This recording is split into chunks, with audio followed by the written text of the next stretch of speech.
I'm a 20-year-old woman. My life changed a lot after my parents decided to live apart and my mom left our family. This made my relationship with my dad, who is 50 years old, become very difficult. When I was just 8 years old and suddenly without my mom, my dad started drinking a lot, almost all the time.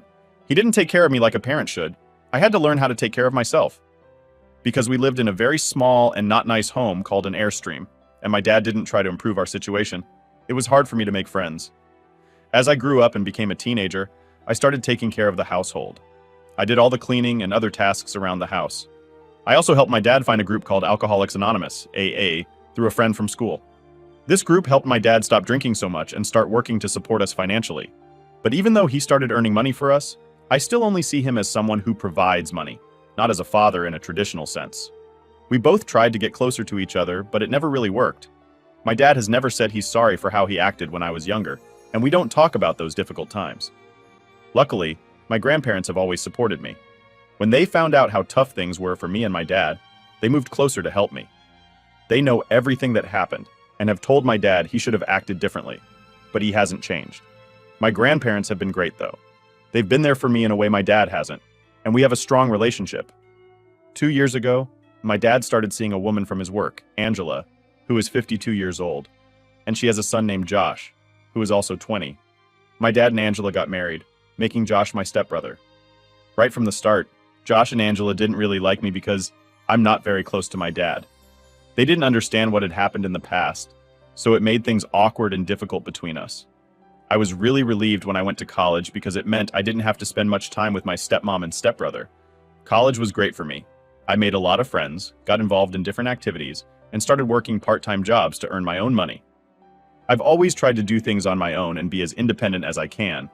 Even so, my dad was still paying for my college, which was something I couldn't afford on my own, despite trying to make extra money through small side jobs. My grandparents were the people in my family I talked to the most. I would visit them a lot more often than I would see my dad. Whenever I had a break from school, I liked to spend time with my grandpa or just visit my dad for the weekend. Josh, my stepbrother, was also away at college, so I didn't see him much at home. However, Angela, my stepmom, was always at my dad's house, making my visits feel uncomfortable and awkward. She always tried to get me to understand my dad's perspective and wanted us to be a perfect, problem-free family. The last time I was there, the atmosphere in the house felt tense. Josh was there too, with a girl I had never seen before, and he seemed very uneasy. Angela had many private talks with him and this girl, who was Josh's girlfriend. Whenever I was at the house, it felt like they were all about to start arguing. I wasn't interested in their issues, but then my dad brought up something that caught my attention. He asked me about my college and my future plans. I was surprised he showed interest in talking to me. Then he explained why he was asking. He suggested that college might not be the best path for me at the moment, mentioning a job opportunity at his workplace. He thought getting some real-life experience before continuing my education might be good for me. He asked if I could pause my college studies, and I said yes, but I didn't really want to. He then revealed that our family was having financial problems, and my college fees were a big burden. He suggested I drop out and work to help with the finances. This news was a shock to me. I had no idea our finances were in such bad shape. I didn't want to leave college, but I also felt it was unfair for my dad to pay for my education if money was tight. I was ready to send an email to my college dean to explain my situation and take a break from school. However, I'm glad I didn't send that email because by chance I found out that our family's financial situation was actually fine. My dad had a plan that involved using the money meant for my college fees to make a down payment on a house for Josh, my stepbrother. One day, I saw Josh looking at houses on a website called Zillow. When I asked him what he was doing, he told me something surprising. He said that he and his girlfriend were expecting a baby, and his mom thought it would be best for them to live in a house so they could raise their family properly. Josh explained that everyone in the family was going to help pay for the house, and he planned to pay them back later. I couldn't believe what I was hearing, so I immediately went to ask my dad if this was the reason he wanted me to drop out of college. After avoiding the question for a bit, my dad finally admitted it was true. He said he didn't tell me because he knew I didn't see Josh as my brother and would refuse the idea. I felt deeply hurt that my dad and Angela would sacrifice my education and push me to work just to support Josh's situation. I called my grandparents and asked if I could stay with them for the rest of my break from school. They were very upset when they heard about what my dad had done. My grandpa decided to take action. He took me to see his lawyer, where he made a change to his will. This change meant that my dad would no longer receive anything from my grandparents, and instead, everything would go directly to me. My grandparents had saved a good amount of money over the years. I know it might seem petty, but I asked my grandpa if I could have a copy of the will to show to my dad.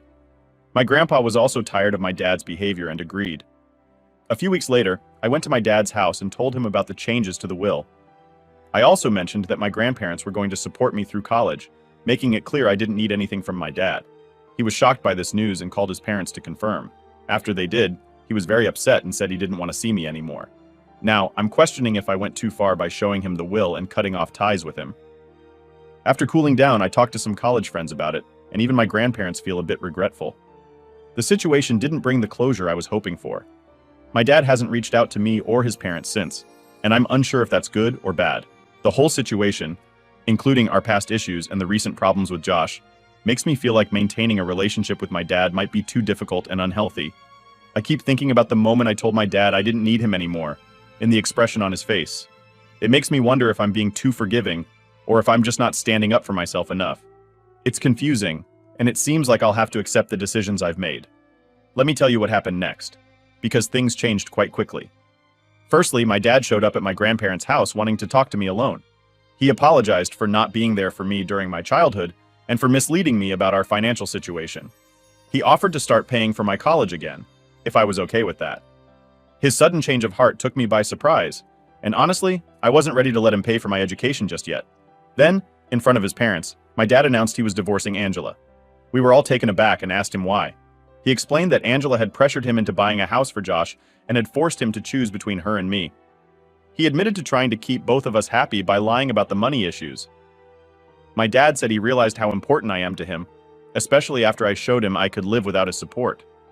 It seemed like he had a moment of clarity, but I was still hesitant to trust him completely. My grandparents were hopeful to see my dad wanting to make amends, and they welcomed him back. My dad seemed to understand that rebuilding our relationship would take time and effort, and he didn't expect immediate forgiveness. To everyone who's been messaging me, yes, I managed to return to college without any trouble. My grandparents have been incredibly supportive, and my dad is currently dealing with his divorce from Angela. I've been talking to him and spending a bit of time together, and things between us are gradually getting better. It looks like he genuinely wants to change, and I'm open to the possibility of building a relationship with him. It won't be simple, and we both need to make an effort to grow together. For the first time, it feels like repairing our relationship might be achievable. As for my earlier actions, I realize that showing the will to my dad might not have been the best move, but I'm learning to approach the situation with more understanding. I'm cautious, especially given how quickly he sided with Angela over me. But now that he's shown regret, I'm willing to see where this path leads us. There's still a lot of groundwork that needs to be done before he can become trustworthy. And your dad was willing to screw you over to keep his wife and stepson happy. The only thing that concerns me is that he had his epiphany after knowing he wasn't receiving any inheritance. IMO, you shouldn't have mentioned that at all and seen how he reacted. Next story. Let me share a story about something that happened at my school. I'm a 16-year-old girl. Our school decided to organize a bake sale to raise money for the sports teams, but nobody really thought we would make any money from it. Just the day before the bake sale, our vice principal announced that each team would be responsible for making a specific dessert. Unfortunately, my team got the less popular option. We were assigned to make raisin cookies, while the football team got to make chocolate chip cookies, which are usually more liked. My friend Lisa, who is 17 years old, and her mom spent the whole evening baking these raisin cookies from scratch. They worked really hard and made a total of 52 cookies. However, because not many people like raisin cookies, we didn't sell any. This was disappointing because the money raised from the bake sale was supposed to be shared equally among all the sports teams, even though most of it usually ends up going to the football team anyway. The plan was that half of whatever money we made from the bake sale would go to our sports teams, and the other half would go to a local charity. This bake sale was especially important for us because it was supposed to help fund an upcoming trip for our team. Initially, we had different plans for what to bake, but the vice principal changed them, leading to us not making any money. Predicting this might happen, I decided to take action. After school, I took all the cookies Lisa had made and started selling them in my neighborhood for $1 each. Amazingly, I managed to sell them to 30 people, and my dad even gave me $12 for the remaining cookies. It took me about 4 hours to sell them all. The following day, I shared the money I made with Lisa and contributed the rest to our team's funds during lunch. We started discussing how Lisa could bake all the desserts for us to sell in our neighborhoods in the future. This could potentially cover the entire cost of our trip, and we wouldn't have to rely on the school's fundraising methods. However, a member of the football team overheard our conversation and told the vice principal about our plan. The vice principal called us into her office and demanded that we give 50% of the money we raised to charity, as per the original agreement, or else our team would be banned from playing in the next game. I refused, pointing out that her last-minute changes to the bake sale were the reason we didn't make any money in the first place. She threatened to call the police and our parents, accusing us of theft. Despite her threats, I stood my ground.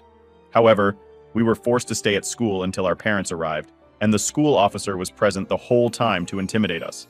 In the end, we had to give all the money we raised, not just 50%, and our team was suspended from playing until further notice. Additionally, I was given detention on Fridays for a week. That evening, my mom was very upset with me. She told me I was acting entitled and disrespectful, and that I needed to mature. I didn't respond to her. I usually don't when she's upset like this.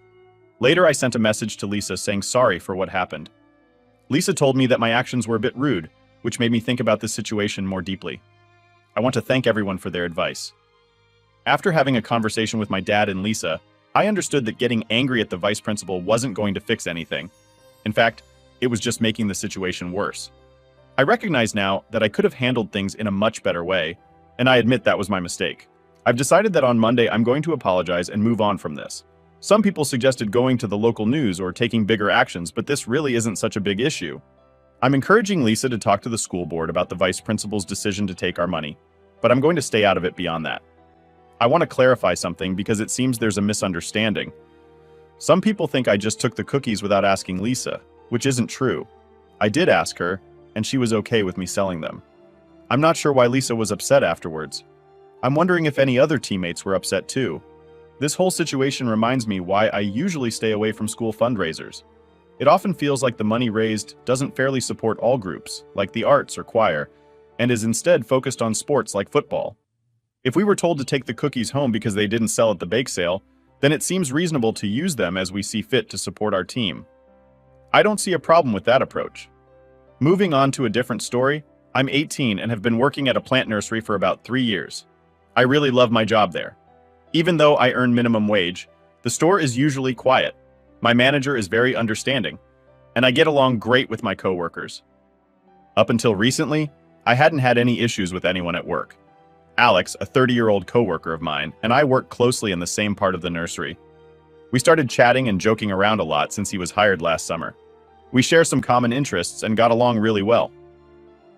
Alex has a disability, although I'm not sure of the specifics. It seems to affect his cognitive abilities. He has an attendant who is available to help him from 8 a.m. to 1 p.m. during the weekdays. Once I began attending school and could only work on Sundays, Alex and I didn't see each other much. But on my first day back working full-time after graduating, Alex was really happy to see me and gave me a hug. I'm not comfortable with physical contact for personal reasons, so that moment was a bit uncomfortable for me, but I didn't say anything about it. The first time Alex hugged me, it caught me off guard because he had never done that before. We had a brief chat after that and then went our separate ways. Later on the same day, we bumped into each other again, and Alex hugged me for a second time. This time, I gently pulled away and suggested we could do a high five instead, noting that I've seen him high-five other coworkers in the past.